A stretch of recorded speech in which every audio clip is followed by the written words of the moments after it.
The Colorado River cuts deep through the mountains and deserts on its way to the Pacific Ocean. The power that this river creates has been harnessed by the U.S. to establish the West. In an isolated corner of the Colorado Plateau, away from highways, railroads, and towns, stands Glen Canyon. This isolated canyon was once inhabited by an unknown indigenous people that left thousands of years beforehand. Not much is known about them. Some artifacts were found, but nothing was conclusive. Then, in the 1950s, it was deemed a perfect place to make a dam and create a power bank, a place to store power and save it for future projects. This is why Glen Canyon Dam was built, creating Lake Powell, one of America's favorite recreation areas.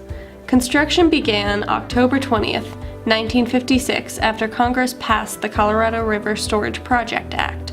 The main stakeholder, the Bureau of Reclamation, was in charge of building it with the support of the public. 10 years later, after Lake Powell was created, the dam's generating units were completed and hydraulic power was now being made. Seeing great potential in Lake Powell, Glen Canyon Recreation Area was established October 27, 1972. The area was over 1.2 million acres of beautiful sandstone slot canyons and desert-made oasis by the clear water of the Colorado River pooling at the dam.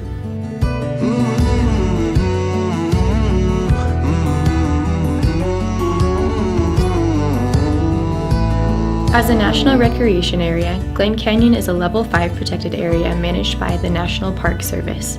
The recreation area does not only include Lake Powell, although it is one of the main draws.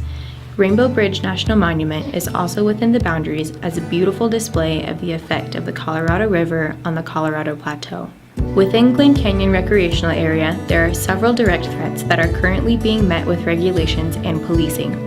Invasive quagga mussels and improper disposal of human waste along beaches are two threats that managers at Glen Canyon have begun to react to accordingly. To combat illegal dumping in the area, managers have placed 8 floating dump stations/restrooms on the lake for boaters to properly dispose of their waste, in addition to the 6 dumping stations within Lake Powell's marinas. To combat the invasion of quagga mussels, water samples are taken by the Glen Canyon Water Lab to analyze the range and extent of colonization. Mussel removal along the walls of the lake and continuous boat inspections also help slow down the spread of mussels to new areas. In addition, the National Park Service is developing a quagga zebra mussel management plan in order to determine what will be appropriate in managing the invasive mussels in Glen Canyon.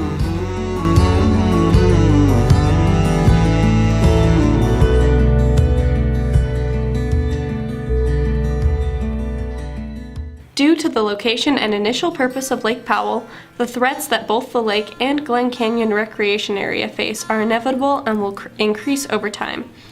The threat of the lake being drained or drying up and the ecosystem failing because it relies on the lake becomes more immediate as the climate of the southwestern United States continues to shift. This will create higher temperatures and make water more scarce. The change in climate is paired with the continuous expansion of areas that rely on water supplied by the Colorado River, areas such as Phoenix, Los Angeles, San Diego, Las Vegas, and more.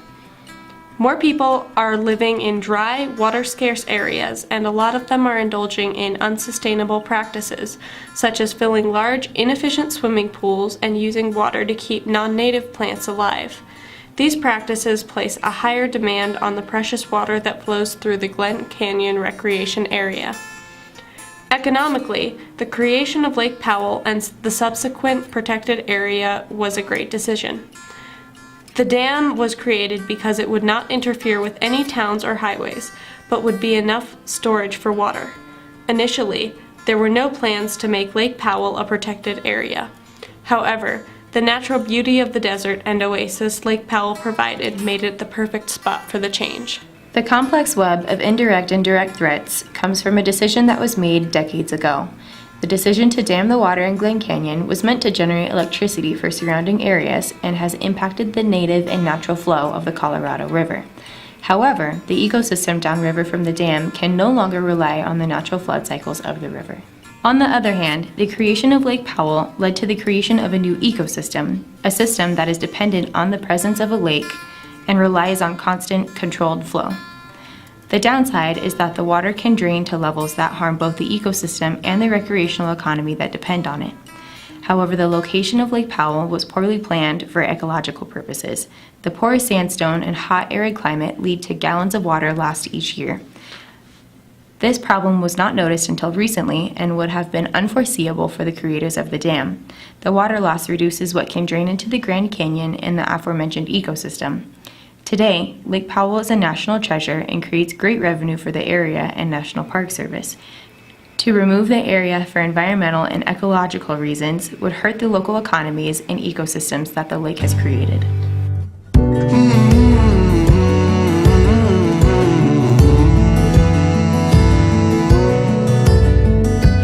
All of these threats and management principles are addressed in the Environmental Impact Statement.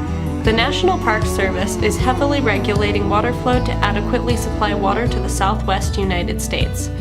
However, due to the overall scarcity of water and high demand, Lake Powell has not been at capacity for 20 years.